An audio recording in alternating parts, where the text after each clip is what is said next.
On the Harrowed Paths. Chapter 6. On the Harrowed Paths. It was about a year, a little over, perhaps, after the intruder had died in the drill. The incident had not been mentioned again, and neither had the cognite. I had been worked hard, though I felt that Mam Mordaunt and the secretary were both keeping a solicitous eye upon me. I was almost 25. A function was announced. I was selected, beyond Faria and Corlam, and even Maphrodite, who was excelling by then. The Emporium House of the Blackwards had to be penetrated. Information was required. Once prepared for the function, a process which took some 2 or 3 days, I set out, following, as always, the city's holloways to reach my destination. Queen Mab, if you do not know it, is crisscrossed with an irregular scheme of holloways, or harrowed paths. They are sacred ways, streets of the vast city that are distinguished because they felt the actual step of Saint Orpheus, when he trod upon this world during his pilgrimage of grace many centuries ago. This was when he had returned from the Empyrean of heaven, and brought its gift of fire back with him. Those streets wherein he passed were closed off, as blessed tracts, harrowed by his passing, and the folks of Queen Mab avoid their sanctity. They have become simply the place of the destitute and the war-blind. The holloways bisect the city, so they serve to divide it into many compartments. 2 such quarters may exhibit very different characters, though they are only separated by a single street, admittedly a street where no one walks. In places, bridges and tunnels have been established to traverse the holloways, where to go around would take too long. I have always liked the holloways. The streets and the properties that line them are as they were left, and as time has worn them. They are silent and dusty, almost all colour gone and flaked, sanded down by centuries of weather. Through fogged glass one can glimpse rooms that look as though the occupants have just stepped out, in the middle of lunch or a game of cards. Shops still display, through cobwebbed panes, the faded residue of their wares. Devotion to the imperial saint caused those streets to be abandoned overnight. Deserted like a city abandoned, because of a volcano warning, and the holy status of the harrowed streets is supposed to bar entry to all. But the dregs of society go there. They go for shelter, and to avoid the city watch. And they go there, as I understand it, in the hope of being blessed by the saint's afterglow, to be blessed or cured or saved. The war-blind are there too, of course. It was said the saint himself bade the broken veterans of the Great War cease their mental anguish and their untamable desire for violence, a desire they had not been able to shed once they had come back from the war, and devote themselves to guarding the holloways. The war-blind are the sentinels of the paths. Their gangs and tribes lurk there, and they kill or drive out any intruders. The destitute know to stay out of the way when a war-blind gang comes by. Candidates of the Maison Dieu use the holloways to travel around the city unnoticed and unimpeded. It is, of course, utterly forbidden, but our entire education is about getting ourselves safely in and out of forbidden places. So it seems not only acceptable, but also supremely appropriate. It is also technically hazardous, but we set our cuffs to dead, so our bluntness keeps everyone at bay. No one even glances at us, not even the most barbaric, augmented, war-blind kill gang. As a result, I sometimes find myself strolling along the holloways, as if taking a sightseeing walk. I am in no hurry to leave, or hide, or flee. I look at the empty places that have not been looked at for eons. The war-blind certainly don't look at them. They see nothing but a jagged blur of a world with a target pippa painted across it. A red mist of rage and homicidal aggression that has been induced by chemicals and sustained by trauma. Thus, dressed as the factor of an off-world buyer, I was strolling down a Hart Hill holloway, heading south towards the Blackwoods Emporium, when I saw him and realized that he had seen me. He was a beast of a man, a figure of great size. I had never seen a warrior of the legendary Adeptus Astartes, but his was the sort of stature I imagined they might possess. Tall, broad, with immense power in the frame of his shoulders and the depth of his arms. He wore armor of plate, chainmail and leatherwork over his augmetic build. He was one of the truly old ones, one of the veteran relics that had been alive since the war. The mail and the plate segments, old and surplus scrap, had been worn down to bare metal and ceramite, to remove rust, all paint and polish gone. The metal segments shone dully, like matte grey and green stones. A dust cloak wrapped his upper body, turned around his shoulders 3 times in the manner of those who dwell in the Sunderland. I had seen their likeness in ethno-history books. From the red chevrons on his shoulder plate, I knew him to be of the Tusk Slope Warblind. There was a name writ in paint along the cheek of his fighting visor, just below the glowing, buzzing slot of his optics.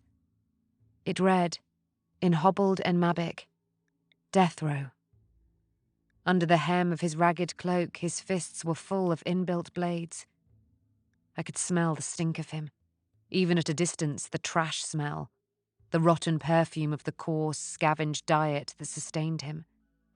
He had a dog at his heels, a large, ugly cattle dog, whose fight-scarred hide showed where old, augmetic aggression stimulators had been excised or torn out. The dog, eyeing me, kept a growl alive in its throat, fluttering like a panicked bird in a drum. I stopped.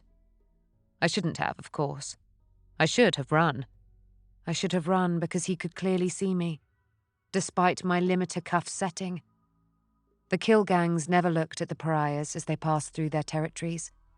Never even glanced. I never heard of it happening before. I should have run because he could see me.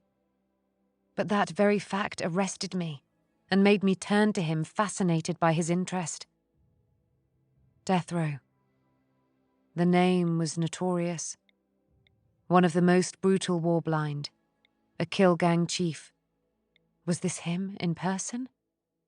The cattle dog's growl rolled like a frag grenade along rockcrete. A stray wind gusted dust and clattering paper scraps across the holloway. I took another step towards him. His shoulders rose slightly, alert, combat-ready probably. The optic trench in his visor buzzed with a greater fury, and the amber cursor cycled from one end to the other. I could see that below the lip of his fighting visor, his mouth and chin and throat were a corded mass of scar tissue, like pipes of red licorice bound and squeezed together. What was I doing? I had no weapon except a slip knife in my mantle. If I could outrun the warblind, I doubted I could outrun his dog. You can see me? I said, in street Mabiquois. His visor buzzed. The stink of him was awful. You can see me? I repeated. Buzz. I am Beta, I said. I certainly don't know why I told him Beta, rather than L'Oreal Rayside, the identity I was wearing. His cattle dog answered me. For a second, its purring growl seemed to swell to make the sounds death and row. I would swear this to be the fact of it, though I do not believe in talking dogs. Death Row, I echoed. The cattle dog ceased its growling and sniffed repeatedly at a stain on the ground. I bowed my head civilly. I am pleased to make your acquaintance this day, I said. I turned away and started to walk. I heard a buzz, but death did not come at me from behind and bear me down. Chapter 7.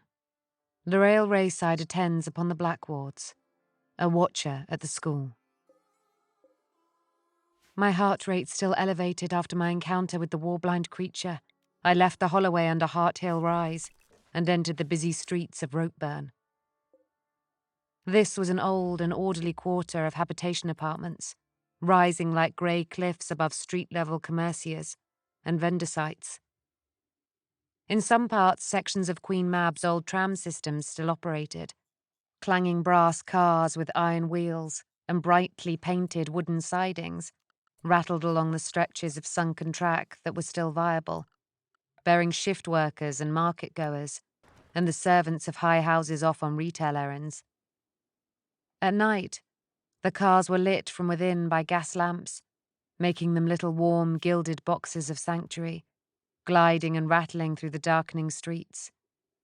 But I knew they were a fading sight. Once the trams had run as far as Faygate, and out beyond Toilgate in the south as far as the Sheds, and all the way down to Savant Point. The network had worn down, and only small stretches remained in function, operated by the last of the livery companies, little relics of life and motion in the city's otherwise moribund mass.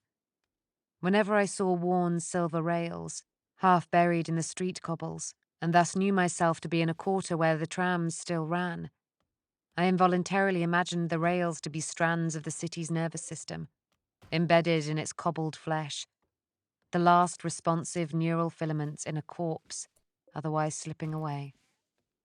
As the clattering trams of Ropeburn reminded me of life, so the street blocks and gibbets reminded me of death.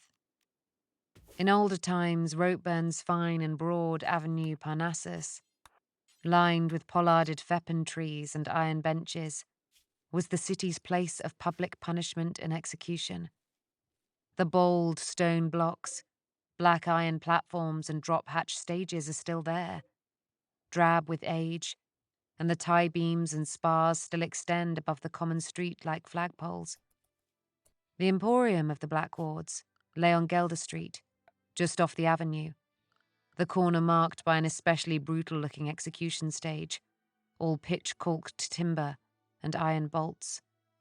The rabble crowd had roared here once, baying for the act, drowning out the last words of dissidents and traitors alike. Drummer boys had beat a steady rhythm until the sharp final bang, the thump of the hatch, and the mutual gasp of the crowd. The Emporium had one window, lit day and night like the golden glow of a tram. Every day the display changed, and it was said that no one ever saw employees of the Emporium enter the window space to remake the window setting. It was done late at night, when no one saw, some said. It was done by sorcery, claimed others. I was disinclined to heed the former, as even in a quieter street like Gelder, Queen Mab was awake day and night alike. I imagined that for a brief moment. Late each night, a drop curtain would fall across the Emporium's window, and then draw again a few minutes later, to reveal a new scene, manifested by quick and ingenious stagecraft, like the living tableau presented at the theatrical halls. I reached the door and rang the brass bell. My cuff was set live. I was Larail Rayside, a representative for off-world commercial interests. I waited and looked at the window display. It was a simple show that day, a space lined with grey silk, like an undressed stage. The area behind the thick and slightly uneven lead glass was lit by recessed gas lamps and a slender glow bar underlight on the inside of the sill.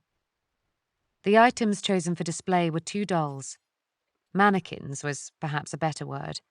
They were scaled to about a quarter of human dimensions, so they might sit in the lap of an adult, like a small child. Their eyes, ingenious glass imitations, were large and stared fixedly out of the tableau into the street. Their faces were painted white with rosy cheeks. Their mouths were wide, and slots descending from the corners of their lips showed how the wood was jointed, so that a mechanism could make the mouths flap open and shut to mimic human movement. They were puppets for a voice thrower's theatrical act. Old, I guessed. Very old. And startling. They were not pretty, or even lifelike, but the stare they gave seized my attention, and the set of their mouths was neither smile nor frown, but rather grimace. One was a boy, the other a girl. In truth, their faces seemed identical, made by the same craftsman, but one was dressed in a tiny copy of a nobleman's velvet suit, and the other in a lady's courtly gown. The gentleman doll had painted, varnished black hair.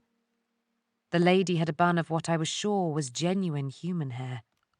They were sitting in miniature Orpheonic period chairs, nursery room seats, as if posing for a portrait. I could see the tiny, perfect shoes upon their feet. The emporium door opened. "I am Lupin," said the shopkeeper. "Welcome." "I am L'Oreal Rayside," I replied, presenting my card. "I am expected." "You are," he agreed, with a very civil smile. "Your employer's enthusiasm for collection is well known. Blackwards is delighted to welcome one of his agents to its halls." "My employer," I replied, "is informed that Blackwards is the best emporium of its kind on this world. I have made a particular journey to visit you at his express urgings." We continued in this manner for some moments, returning each solicitous remark with another of the same kind, gently complimenting the reputations of my employer and the emporium alike. Custom expected as much. Lupin, dressed in a grey suit with a high white collar, spoke in faultless low Gothic. I, as an affectation, spoke in Mabic, though I added a slight Gudrunite accent and made small errors of vocabulary and verb formation. My employer, a famous industrialist tycoon of the Scaris sector, knew nothing about me, of course, but we had selected him for the function because of his reputation as a collector, and because his credentials were easy to falsify. Building the character of Rayside, it had occurred to me that she would attempt to speak the local dialect, to ingratiate herself. I had seen agents and factors of her kind exhibit precisely that pretension in emporia throughout the city.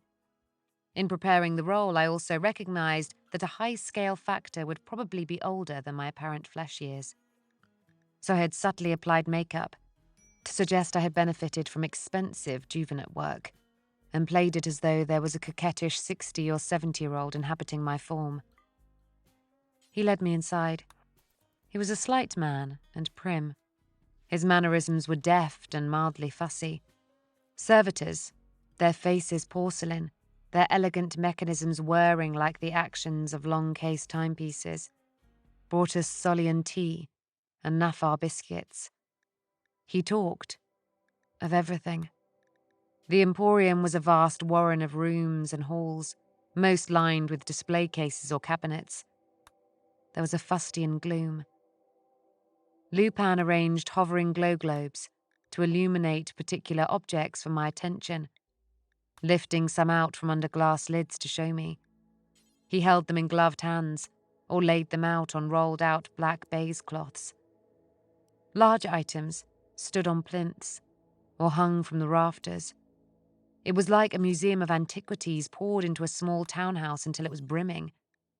There were dolls, books, data slates, glasses, bottles, silverware, velocipedes, jewellery, statuary, furniture, taxidermic specimens including a large, if threadbare, carnadon, vintage weapons, antique tech, maps, pictures, mesopicts, and stimulacritants, armillary spheres, and Herat weave rugs. We spent 4 hours in the place, reviewing items. I saw no other staff or customers. Occasionally I thought I heard, as though from a distance, a snatch of children's voices, but I could not be sure. There were other noises, the sporadic chime and strike of clocks, the mutter of ancient memory systems, the tinkle of musical boxes and automatic player claviers, the hum of antique power systems. I made notes, on a data slate, of items I found especially interesting, items which I believed my employer would be most taken with. I agreed to return to review them on the following day, saying I had to visit promissory brokers to arrange a money order. "Let me show you this," he insisted before I left. A trio of small beige items came out of a cabinet and were laid out on a cloth. They had been white once, but age had darkened them like bone. Their surfaces were worn, but I could still make out the trace of silver on the engine bells and the red markings along the fuselage. "Toys?" I said. He nodded. "Playthings, models made for a child's amusement. There are of weapon rockets. Missiles?" "Rockets," he said. for spaceflight. Don't look so surprised, Mamselle Rayside. The first steps from Terra were said to have been taken using chemical rockets. I am aware of history, sir, even though the detail of the oldest eras is lost in the mists. But really? Vehicles this crude? He smiled again. I do not think they ever flew, he said. I think these are simplified models of possible machines, a primitive idea of flight. But I show them to you because of their age. Your employer is very fond of the oldest things. How old? I asked. It can only be estimated, he said. They predate the ages of strife and technology. I think they come from the pre-system age, from the first millennium of the Age of Terror. What? 38 or 39,000 years ago? Perhaps. Vessels like this first took our species into the unknown, he said. They first took us Blackwards. The family name behind this business comes from that outward urge.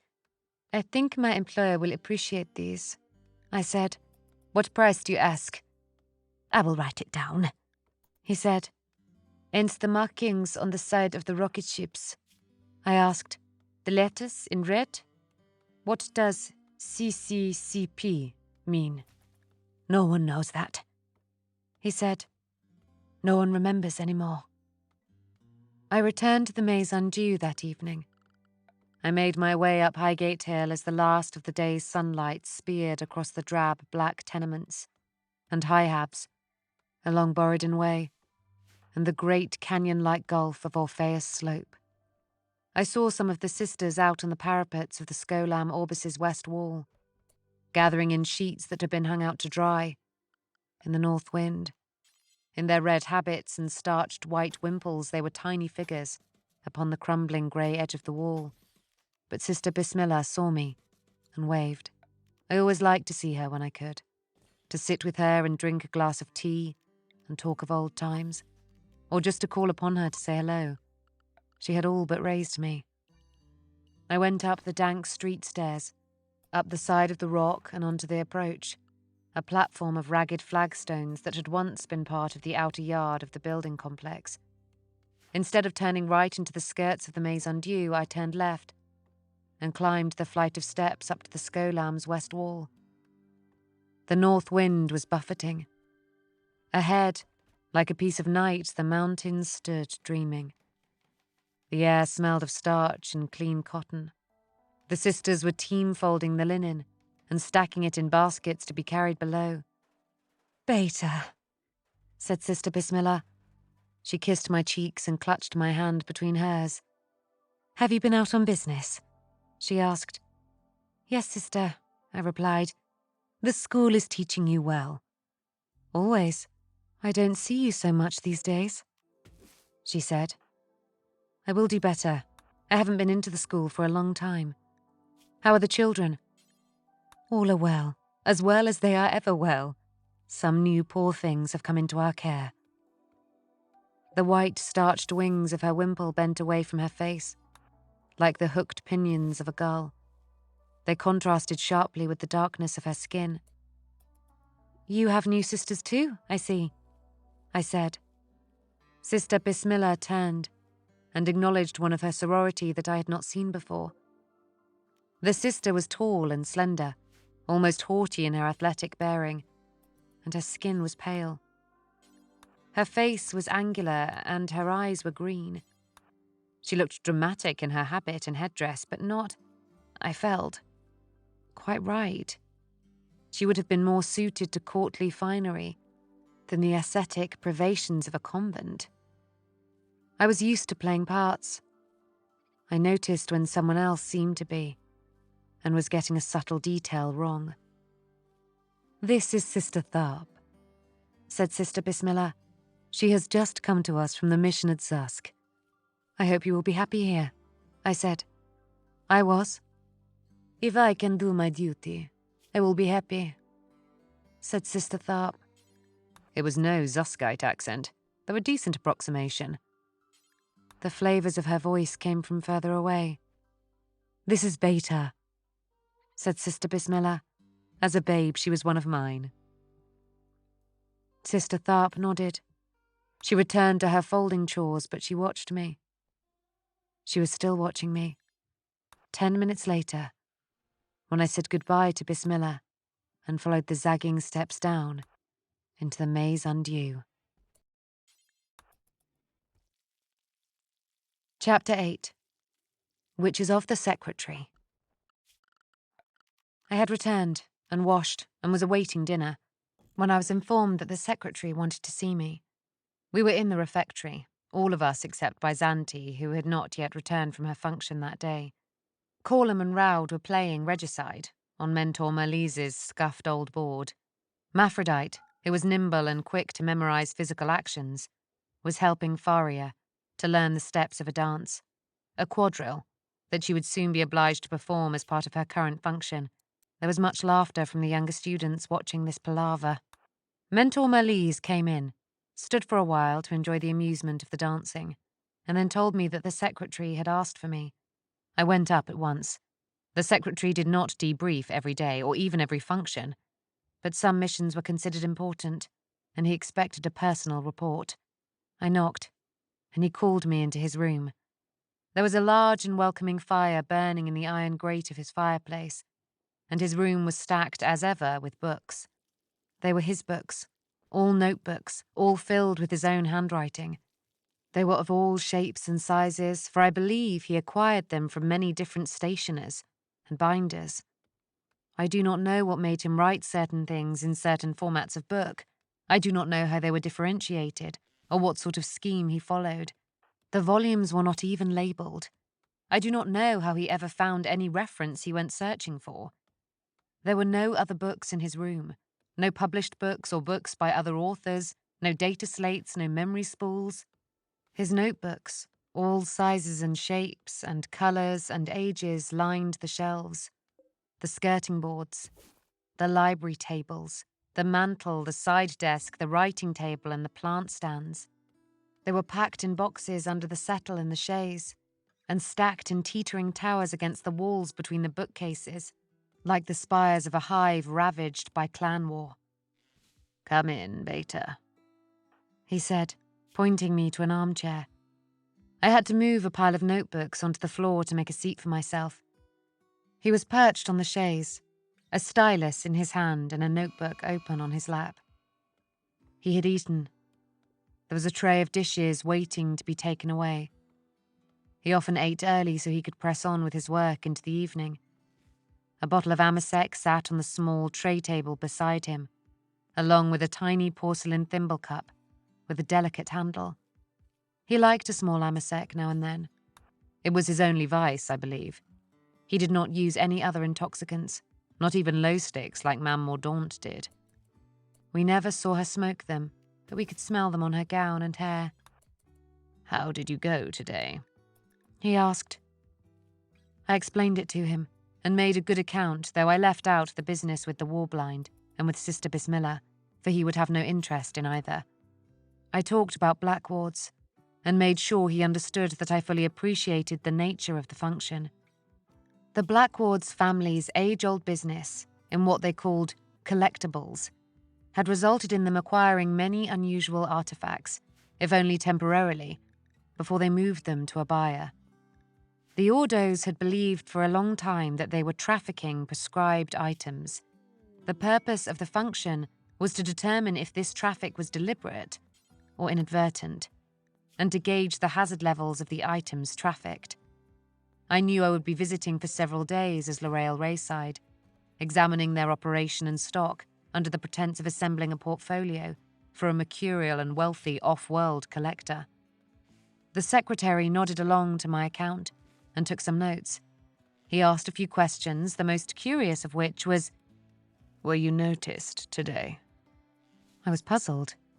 If we were detected or marked upon during a function in any way, we were always sure to report it.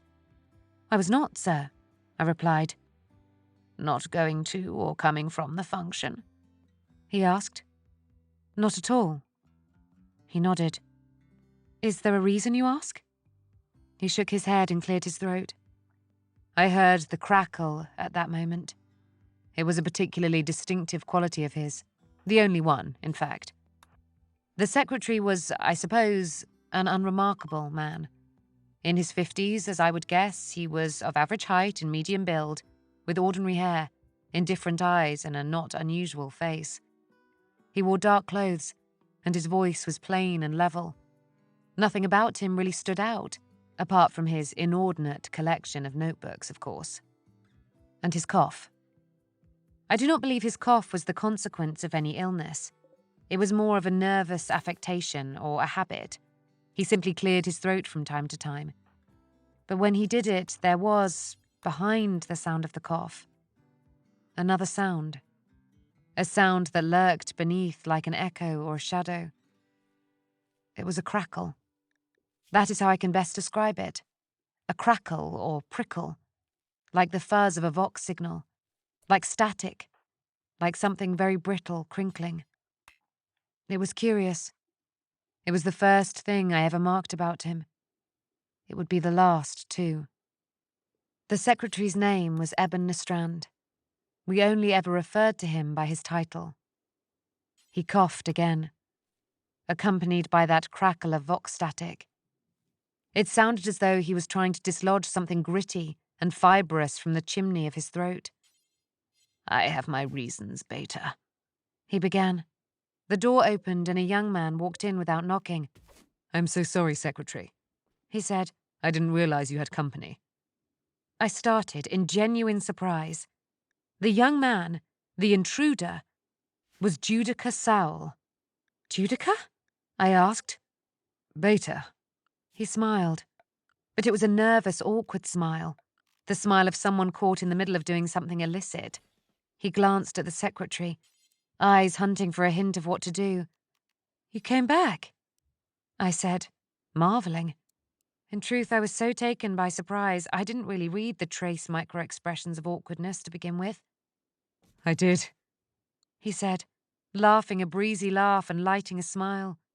The smile I remembered so well. "No one ever comes back," I said. It was true. In my memory and in the recollections of students who were seniors when I first matriculated, no student of the Maison Dieu had ever returned after they had graduated. Judica Sowell had been 3 years ahead of me and had graduated and departed 2 winters previously. I had, I must confess, been rather captivated by him. He was immensely talented and rather beautiful. He was still tall and slender, though his loose black locks had been trimmed to a more sober, businesslike cut. He had also been kind to me, tolerating the gaucherie of what Maphrodite had named my crush. He'd never treated me like a junior, or mocked my moony fancy, which must have been very obvious. "Close the door there, Judica, and sit with us," the secretary instructed. He turned to me. "It is unusual for a pupil to return," he admitted. "Judica only arrived tonight, and there hasn't been a chance to present him to the students and welcome him home. I was going to bring him to the top room presently. But you get to preview the good news, Beta." My mind hovered over what circumstances might have sent him back to us. We were all destined to serve the Ordos. Had Judica been found wanting in some way? Had he been sent back to the Maison Dieu for remedial training? "A matter has brought me back," Judica began. He spoke carefully, as if deciding what he was going to say as he went along. "Work has brought him back," said the secretary. He cleared his throat. There was a crackle of static. "You are in service with the Ordos, though?" I asked. "Of course he is," laughed the secretary. "Is it—" I hesitated. "Is it as exciting and fulfilling as we always dreamed?" "It is very rewarding," he said firmly. "Where are you posted?" "I'm not allowed to say." "Do you serve a famous inquisitor?" "I'm not allowed to say, Beta." I nodded. Of course he wasn't. "Are you at least allowed to tell me what rank you hold?" I asked. Judica glanced at the secretary. "Interrogator," said the secretary. "Judica has already risen to the rank of interrogator. We are very proud of him, and not at all surprised." The secretary looked over at Judica. The look, now I come to recollect it, was rather pointed, though I did not especially notice that at the time. "I was just telling Beta that issues of security are arising," he said. "Were you?" replied Judica. He sat back on the old, cracked red leather of the lounger, as if composing himself comfortably. He smoothed the tails of his coat over his crossed legs. "That's probably wise." "She has just begun a function," the secretary went on, "involving the Black Wards and their famous Emporium." "Ah," said Judica, as if this explained everything. The secretary looked back at me. "You understood from the outset, Beta," he said, "that your present function was important. Some functions are practice, merely exercises to hone a student's skills." "This one is not," I said. He nodded. "Not at all. What I omitted to tell you was that it comes with an element of danger attached." "Jeopardy does not concern me," I said. "That's good," said the secretary. "But," I added, "it is better to know, to be prepared. Is there a reason you didn't tell me?" "Only a concern that an awareness could betray you," the secretary replied. He took up his tiny thimble cup daintily and sipped from it. "You might overcompensate, be over-wary, and thus give yourself away." I understood, though I was disappointed that the secretary imagined me to be that clumsy. "What kind of danger might the Black Wards represent?" I asked. "None at all," said Judica. "The Black Wards are nothing. But if they are guilty of the crimes we suspect, then they will have contacts." "Beta," said the secretary, "we suspect that a significant heretic society is operating in Queen Mab. It is likely they are procuring certain relics through the Black Wards, or have the Black Wards on a retainer to perform such work. It is likely they have inveigled influence at many levels of the city's social structure, and it is possible they have detected the existence of the Maze Undue." "Oh," I said. "For the school to function, it must remain secret," said Judica. "If the Maze Undue has been detected, we must act to identify and eliminate the threat, or else pack up and move the school." "To another part of the city?" I asked, aghast. The secretary and Judica glanced at one another. "To another world," replied the secretary.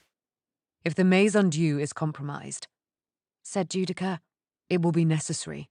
The training and preparation of agents such as you is too valuable to the Holy Ordos to be put at risk." "So what must happen?" I asked. "We will carry on for now," said the secretary. "Judica has been sent by the Ordos. May the throne bless him to review the situation. He will watch over us and assess if we are at risk." "With luck, I might be able to smoke out and sanction this menace," said Judica. "Judica will be our guardian angel for a while," said the secretary. He cleared his throat. Static prickled. "So tomorrow?" I asked. "Go back," said the secretary. "Continue with your function. All functions must continue for now. You are not the only pupil engaged in something that is more than an exercise." "In the evening, when you return," said Judica, "perhaps you could brief me and the secretary personally? We'll do that daily, just for now. Ebon will be waiting for you." "Of course," I said. I was slightly dumbfounded, because he had just referred to the secretary by his name. His forename, no less. As if they were old friends or equals. "Well, you need a good night's rest," said the secretary. "Is there anything else you want to ask us before you go to dinner, and then retire?" "Yes, secretary," I said. "Is it the cognite?" Chapter 9. Of Apprehension. They both stared at me. "You said a word, then," began the secretary. "Beta, what was it? The word you used?" "The word was cognite, sir," I replied.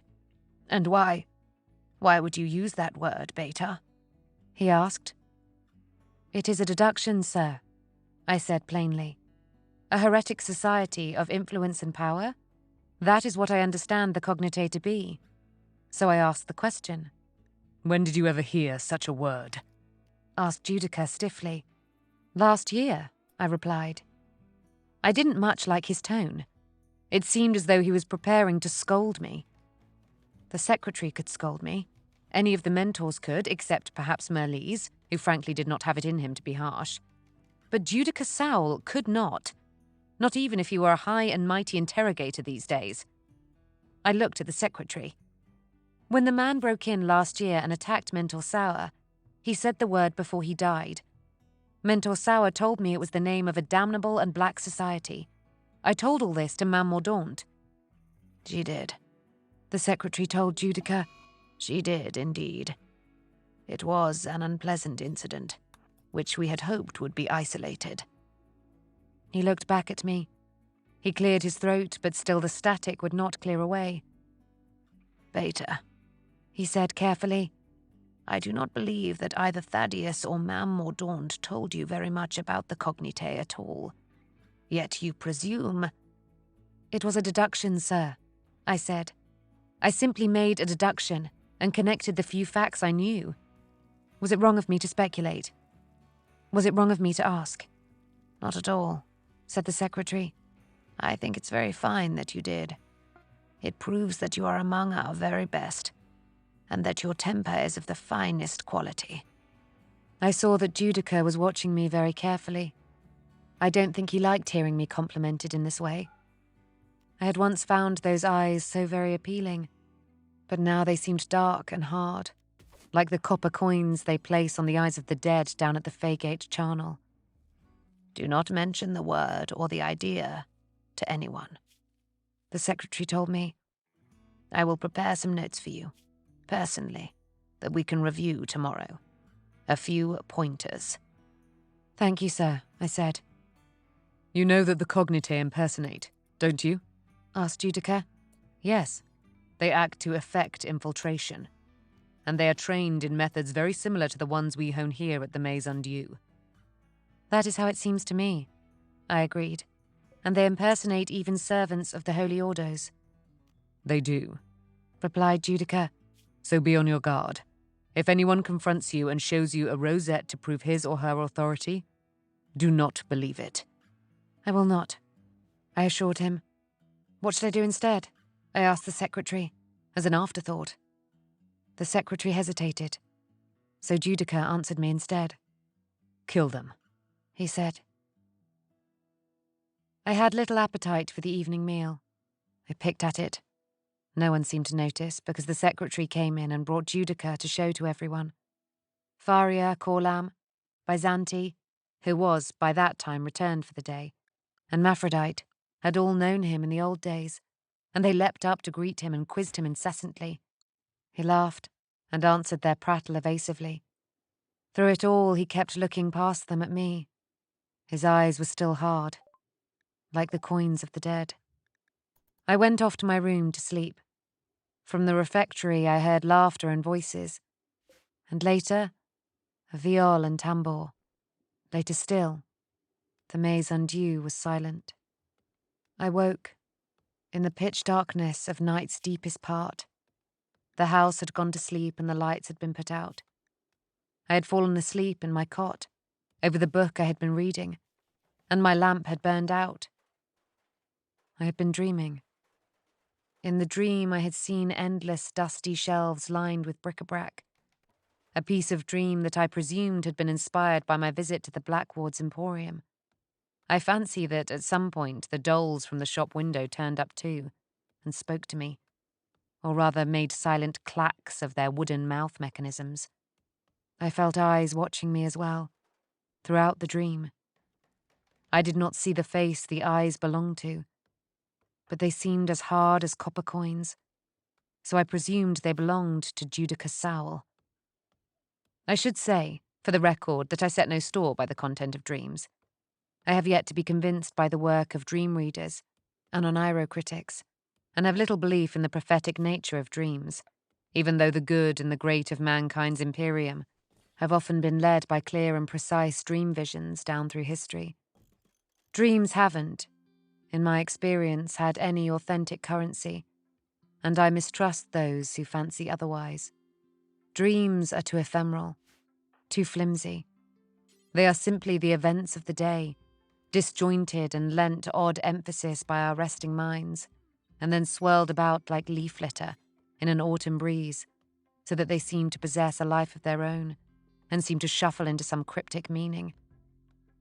Dreams are simply our minds resting and saving to memory recent happenings and sights. They are like a system reset, I think, for the human mind. They have no purpose and carry no weight.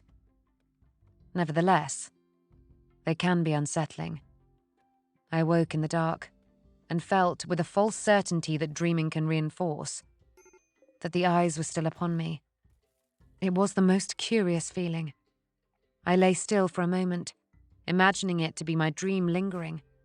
I felt that it would shortly dispel, as all dreams do. But it did not.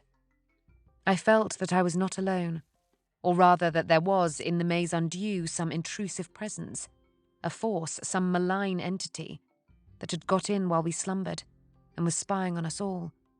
I got out of bed and pulled on some clothes, the nearest that were to hand in the darkness.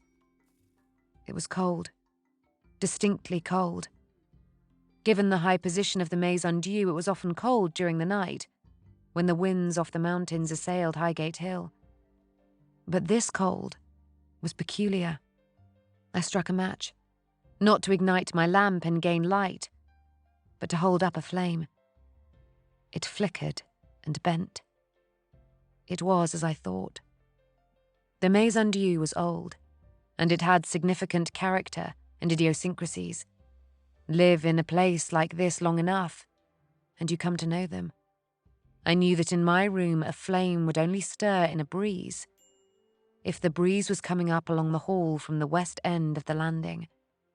And the only way a breeze like that could occur was if the lower stair door had been left open. I shook out the match. I pulled on my boots and stepped out into the hallway, pulling the door of my room closed behind me. It was dark, but my eyes adjusted. Some little starlight was seeping in through the skylights and smudged window panes, and certain shapes had a silver outline. The rest was blue-black darkness.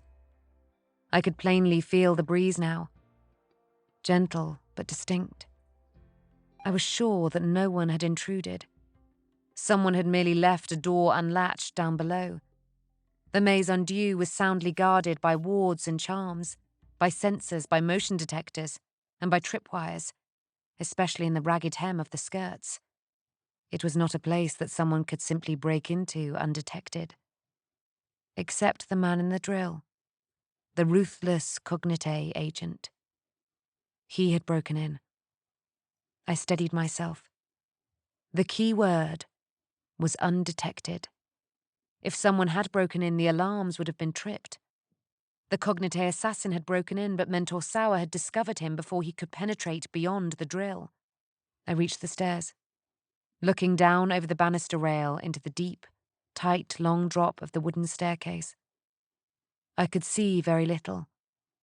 I had expected to see a pale cast of light coming in through the open door below. There was no light. I felt the breeze again, against my cheek. I crept down, all 6 flights to the lower stair door. I made no sound. I knew which of the old, worn steps to avoid because they groaned or complained under a weight, and I knew exactly where to place my feet on others so as to prevent them from creaking. I reached the lower stair door. There was no cast of light at the foot of the stairs because the door was not open, not even ajar.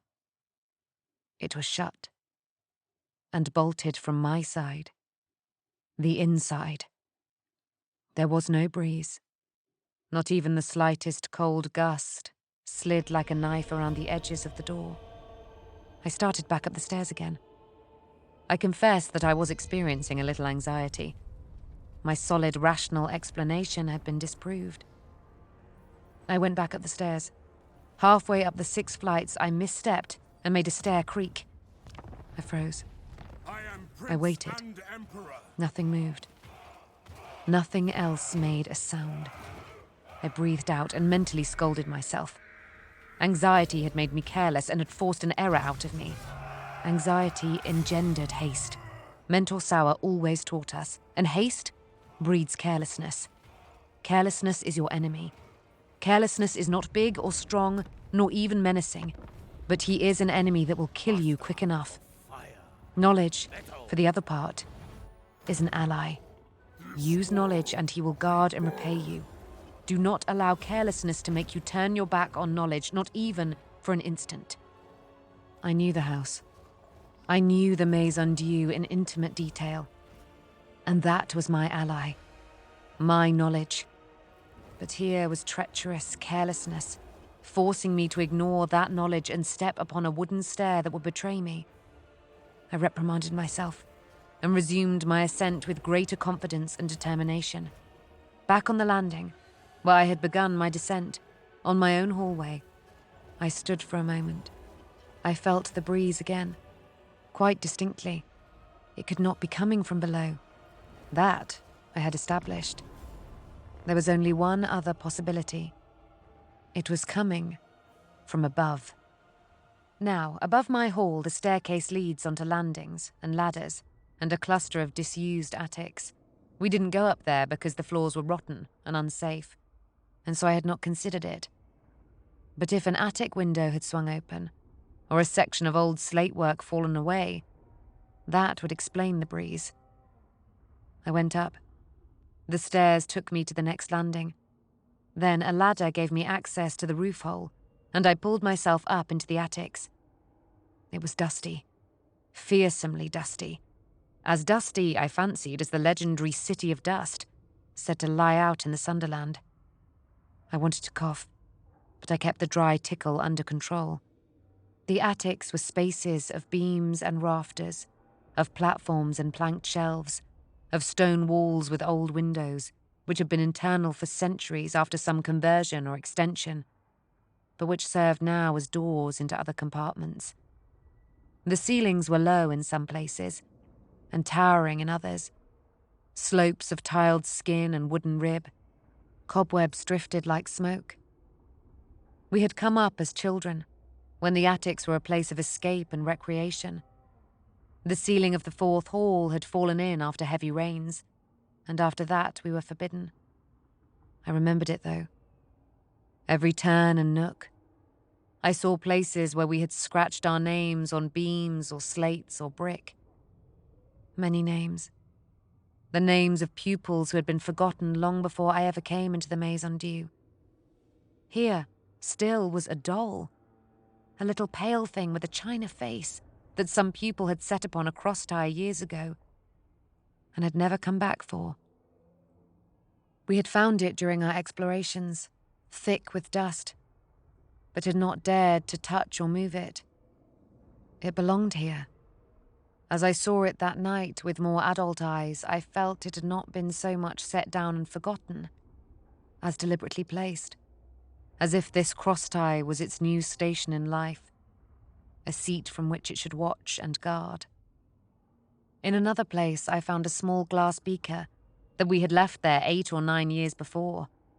We had gone hunting spiders, and the beaker was to cup over them. But we had found none, though the roof space was thick with cobwebs. The beaker had been put down and never collected. A breath of wind stirred through the attics. I moved ahead and found that an old boarded partition had been removed. A partition that stoppered one of the places where the Scolam Orbis and the Maison Dieu wound into one another. Was it the work of children? Coming up through the orphanage, taking down boards to explore. We had done just that when we had been the children of the orphanage. I half expected to hear the laughter of a child, distant and stifled, tinkling back through the attic gloom from hiding places. From the past. And I did. Writing the words here, just recalling it, I still feel the sharp, quick temperature drop of fear. It was not the most frightening thing that had ever happened to me. But it was close. and it would make a short list of the very most frightening. The nature of it, in particular, the unexceptional fact of it, made it worse.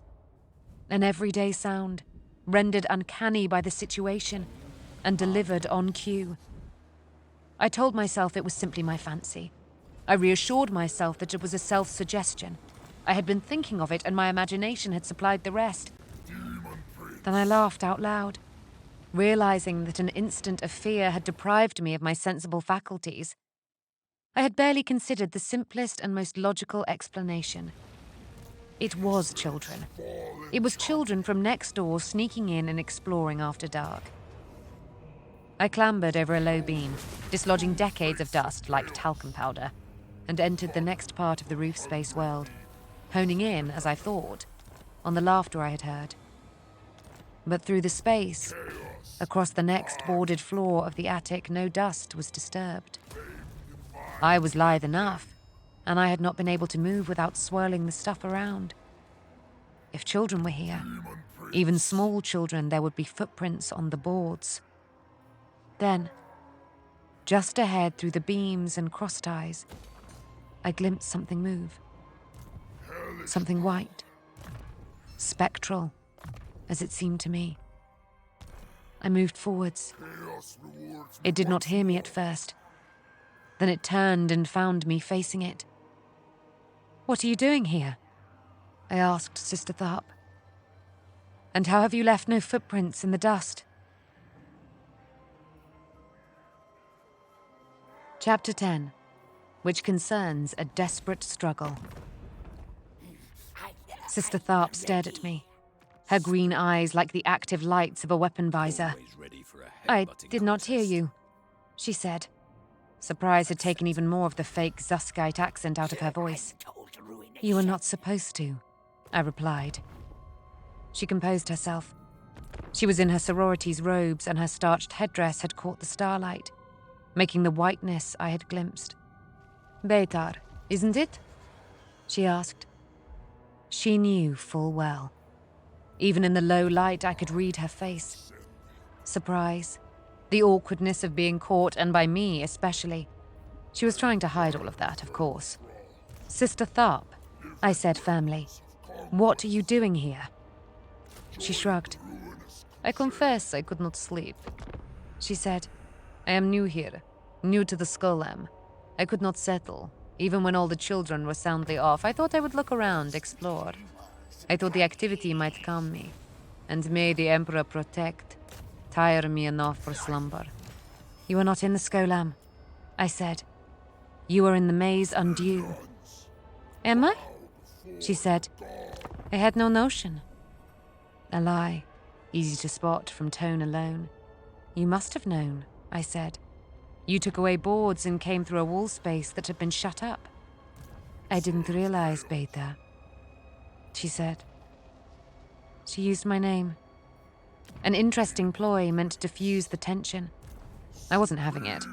I was fairly sure I knew what she was, and I was fast regretting not arming myself before leaving my room. I remembered Judica's surprising words. But how does one arm oneself to kill a nun? Not that she was.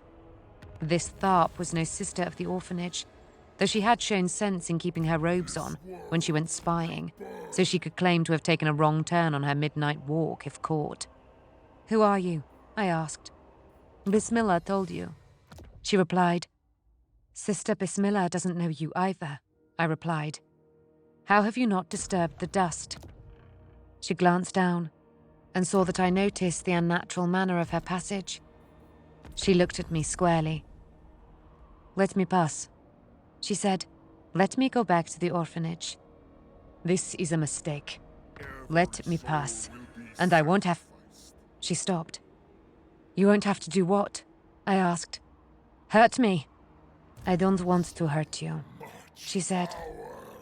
She sounded as if she was telling the truth. But all good lies sound that way, don't they? "I can assure you," I replied. "You won't hurt me." She came at me. I was ready for it. I had already guessed how she would attack. I had guessed it from the undisturbed dust, and so I knew not to be looking for a tension in the muscles, and knew not to be waiting for a sudden flex and leap. She flew at me. I mean this literally. She was a telekine, and the force of her mind propelled her at me as though she had been fired from a circus cannon. But I was ready. I dropped to my right, leading with my shoulder, snapping at the knees, just as Mentor Sauer had taught us in invasion class. She went over me, and I rolled under her, coming up with my hand on my cuff. She landed on a crossbeam. She was poised, knees bent, her arms wide, the tails of her robes trailing. She looked like a great white-crested owl perched upon a branch. She turned, springing down.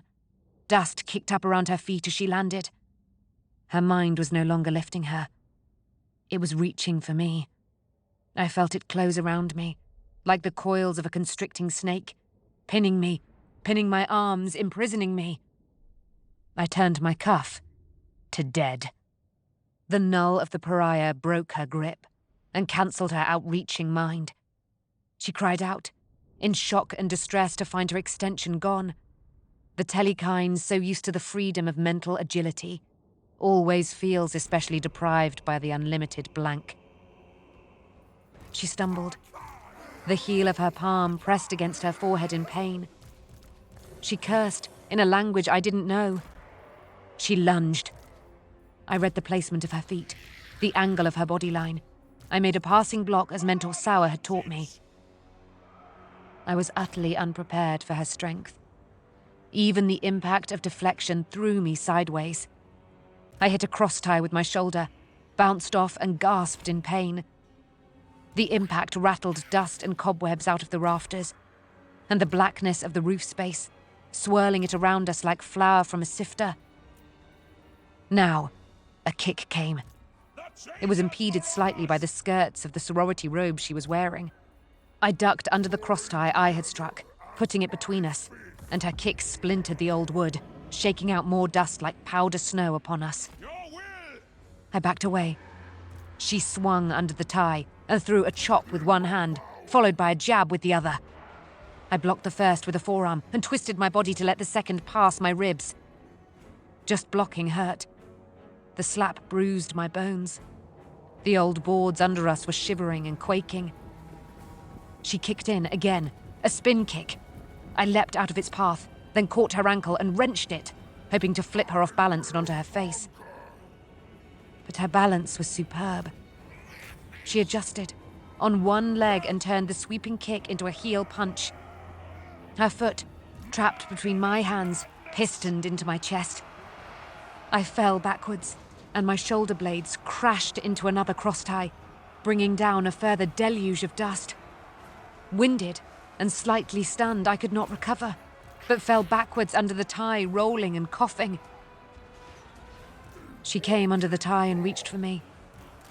I realized that her level of training was superb. Even deprived of her telekine talents, she would take me down very easily. It was not a level of skill that had been honed in a ring by a mentor, day after day. It was a level of skill finessed through practical application. She had fought before, many times. She had killed this way. But she had not killed me. She was reaching out for me. She wanted me subdued. Why the restraint? I didn't care, in fairness. All I recognized was that her restraint was a weakness I could exploit. As she reached for me, I grabbed her hand and pulled her hard, so that her head and shoulder collided with an upright beam. This impact brought actual slates down out of the roof. They shattered on the boards beside her. I was still prone. I hooked out my left leg and swept her feet away before she could recover. She landed hard, with a crash that shivered the whole section of the attic, filling the close air with more dust. I rolled aside to regain my feet, but by then I had entirely forgotten where in the roof space I was. The flooring ended, and there was a drop of about 2 meters into a deeper space. I went over it and landed badly, injuring, in particular, my right elbow and wrist. My impact was the loudest yet. Several old wooden crates fell over, and my left heel cracked through the floorboarding, punching a hole in the plaster ceiling beneath. Light filtered up through this hole. She leaped down beside me and made to grab me again. I evaded, executed a half-turn and blocked her next 2 blows, though my right arm hurt in the accomplishment of this. In retaliation, I drove in a jab that actually struck home. She reeled slightly, and I moved in again, throwing a longer, extended jab. I knew she would see it coming and slide out of its line. In fact, I was counting on her doing so, because I was standing on the hem of her robes. She tried to dodge, found herself pinned and tightly constrained by her habit, and her balance went. My blow hit, with little effect, but she was already wrong-footed and falling. She had been brought down by the sorority robes that, though she wore them convincingly, she was not at all used to. She hit the floor heavily, and the floor gave way. A section of the rotting attic boards and the joists beneath them, unable to withstand further punishment, collapsed under her in a detonation of dust and splinters, and the most considerable uproar of snapping wood. She and the whole portion of the ailing floor dropped away into the corridor below with an almighty crash. The damage to the ancient and decrepit house, once begun, could not be easily limited. What weakened flooring remained let out a warning groan, then proceeded to give under me too. Unable to grab anything, I dropped with it, feet first. It was a long drop, nevertheless, and the landing spilled me over. Pieces of roof and slate and board and fibre continued to rain down on me. I was dazed for a moment. The impact of the landing had shaken me. A piece of falling tile had struck me on the head and made my vision and senses swim. I was choking on the dust. We had come down into the upper hallway, called the top walk. It was wood-panelled and lit at intervals with wall-mounted gas lamps. Though illuminated, this space seemed more impenetrable to human vision than the darkness of the attics above. Centuries of dust clogged the air like the autumn fogs that come up onto the marshlands south of Toilgate, curdled and yellow. The lamps made visibility worse, rendering the air as bright smoke. It was harder to see anything here than it had been upstairs in the dark. All I could make out were piles of plaster chunks, broken boards and cracked tiles that had been deposited on the hallway carpet. I looked around, found a wall, leaned against it, and coughed some more. I could hear a bell ringing. The commotion had finally caused the Maze Undue's night alarm to be rung. Were those footsteps racing up the wooden stairs below, or was it just the blood pounding in my ears? My right arm throbbed with pain at the wrist and elbow, my left knee too, and I was sure that the tile had left a gash on my scalp, because that was the most painful thing of all.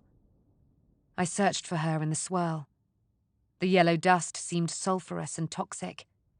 I wondered what ancient residues of glue and animal hair and plaster had aerosoled because of the collapse. What foul old particles were we breathing in? I took up a shard of tile, perhaps even the very one that had stung my head, and clutched it as a makeshift weapon, like the scrapers used on hides by primitive humans. Where was she? A figure darted through the glowing dust ahead of me. She was trying to flee. I followed. She had found the door at the end of the hall, slamming it open, letting in a welcome draught of cold air that blew back and thinned the noxious dust. I was still coughing. I heard a shout and saw Judica running up behind me. His face was grim. He was carrying a fine auto pistol and was busily loading it for use. It was a Hecuta 116. I knew this from the pattern books Mentor Sauer forced us to study. I knew that it carried a clip of 40 solid rounds, that it was accurate to almost half a kilometre, that the small, dense rounds could penetrate most surfaces, including standard body armours. The weapon had a bluey metal sheen and a black and white bone grip.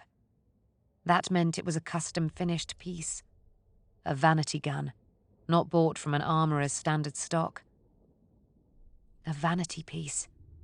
Was this Judica nowadays? A high and mighty interrogator with a custom gun, and airs and graces too, no doubt. "Intruder!" I snapped, spitting to clear my throat. "We are aware," he replied. "Which way?" I pointed. "Stay back," he said, "and turn on your cuff." "What?" I exclaimed. "She's a Telekine, a vicious one." "Turn on your cuff," he insisted. "Beta, it's not my order. It's the Secretary's. If we don't blunt her, we can track her mind." Could we, indeed?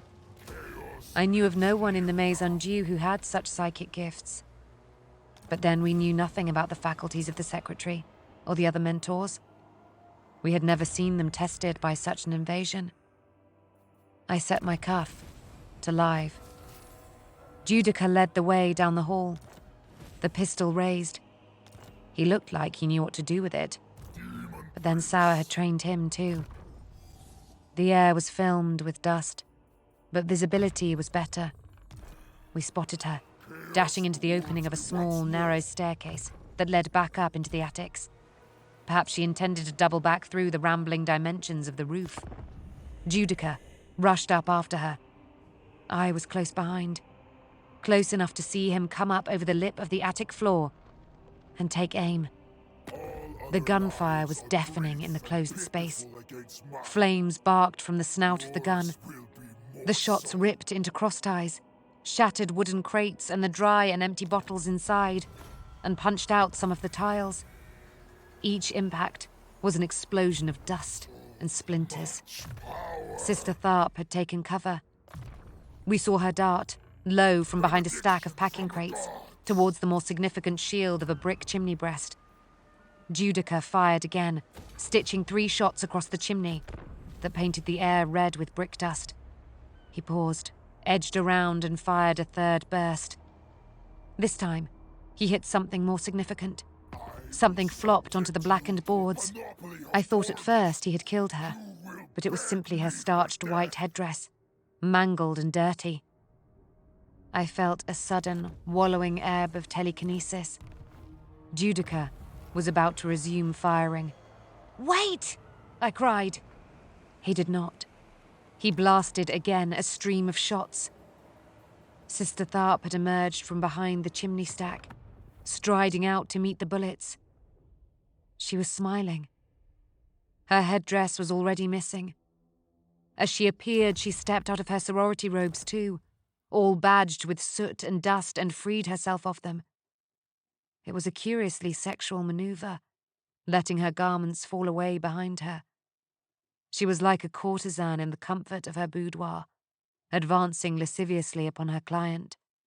Unburdened by the bulky robes, she was even taller and more slender than I had imagined. She was dressed in a tight body glove of brown leather. Her hair, black as old night, had been bound up in a tight chignon in order that it might fit underneath the headdress.